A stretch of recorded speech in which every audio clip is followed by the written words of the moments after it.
Okay, so this is medicines and drugs for Castritos class. Drugs? Manny, Ivan, and me. So what are mind-altering drugs, Manny? Okay. Mind-altering drugs are sometimes sold by thugs, but they are untold stories, like a mythological sense, but there's nothing else. So it's going to cost you about 6 pence to get high. There's no lie, but it'll change your mind. It'll change the way you think. No way, man. You might end up throwing up into a sink. Awesome. Okay, how about you explain and you give examples and the effects of each on your body? Okay, when it comes down to coke, it's no joke. It'll make you trip like a motherfucking flip. There's nothing else you can do. Just fucking do that. But some drugs make you crazy, make you blast at the suwu. But there's other things you can do. Maybe pop a little pill, then you might be feeling kind of weird. You might feel kind of ill. Then you might be throwing up in the sink, but you might be feeling good. Like if it's ecstasy, you think. Yeah. All right. So how about we discuss the argument I got a new one on my back. It's a for 13 with FCK on and against the legalization of some of these drugs. it. Legalization. Okay. For and against. Show it real quick, guys. Okay, la chingada. Go over there, fool. I'm recording. I know, fool. We're big. Okay. Mind-altering drugs. The argument for and against the legalization of some of these drugs. Okay. When it comes to the legalization, there should be no hesitation. When it comes down to heroin and coke, there is no joke. You should put that away, push that to the side. But when it comes down to marijuana, you gotta take a rise. You gotta come up to the sky and you gotta tell everybody that you're feeling very fucking high. But when it comes down to marijuana, the legalization, it could be medicinal, any other thing, depending on your location. If you're in Cali, you can get it for free or for a cheaper price. But if you're in El Paso, there's nothing else you can do. Just get it from drug dealers that are sometimes not too nice. Okay. Make you hungry. Munchies, eat rice. What are analogistics and how do they work? Okay. Analogistics are like pixie sticks. They can crush them up and you take them and they take away your pain, but there's nothing else, nigga. It might make you go insane.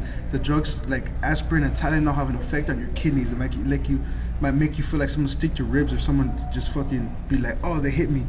But either way, it's not good for you. It takes away your pain for a little bit, but it's not good for you. But either way, it could be.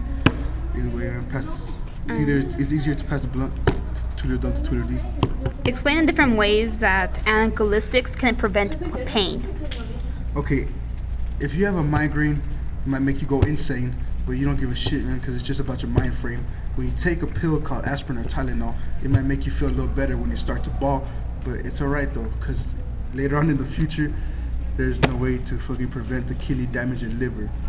But either way, man, it's the quickest way to get your pain away. It's a quick way for the painkillers to deliver. Discuss the advantages and disadvantages of using aspirin and acetaminophen. Okay, that's just like what I explained before. From the 2 to the 4, as many as you take before. 4.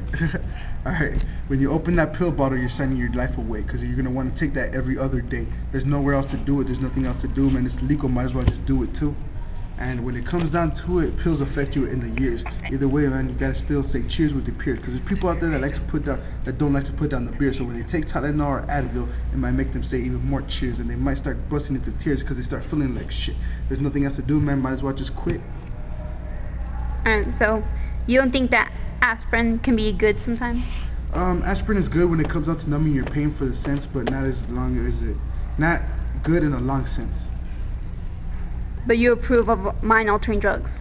Not all mind-altering drugs do I approve of, but I do approve of marijuana, because that's the kind that lifts you up above. That's the kind that makes you take your pain away. It might affect your lungs, but that's years away. But it's alright, dog. It's better than nothing. Better than taking a pill. What about you, Ivan? What do you think about aspirin? Aspirin's okay, but I don't think it's my way. Alright. What about mind-altering drugs?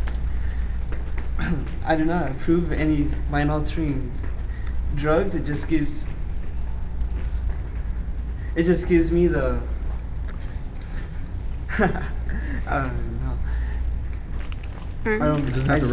I just don't like mind-altering. Hold on, it's turned towards me. Ask a question. What are your views on legalization of mind-altering drugs? Shouldn't. It should be illegal. I understand why people, use marijuana because it helps with pain, but to use it for your own selfish needs, just to get high, that's really stupid. Now I get medical. Hey, sorry, but it's true. Medicational use is good. I approve of that. But also, there's a bunch of other remedies that can help you. But would you rather take Tylenol and Advil for the rest of your life or smoke weed for the rest of your life? There's always alternates to those. There's always different types of herbs I can have, different types of relaxation, bunch of different things. Doesn't have to be black and white. There's always gray. So what do you... Oh, that's a good one right there. So what are your views on Tylenol? If it helps me with a headache, that's it. But I wouldn't use it for every single ache in my body, just like aspirin. But that's about it. Alright. What do you think are advantages and disadvantages of Tylenol and aspirin? I guess if people have been, I don't really know that much about that thing. I just use it for the headaches. But I heard that they cause kidney failures and stuff like that. And I guess it's mostly for people who are addicts to it. But if you just use it for like a headache or something, it's pretty fine with that. Not really. And Yes, so. yeah, that's it. That wraps up our interview, our questionnaire shit. What's up? Yeah, I'm Grizzly. This is Andrea. This is Ivan, aka Buddha, the king. And that wraps it up. Latest.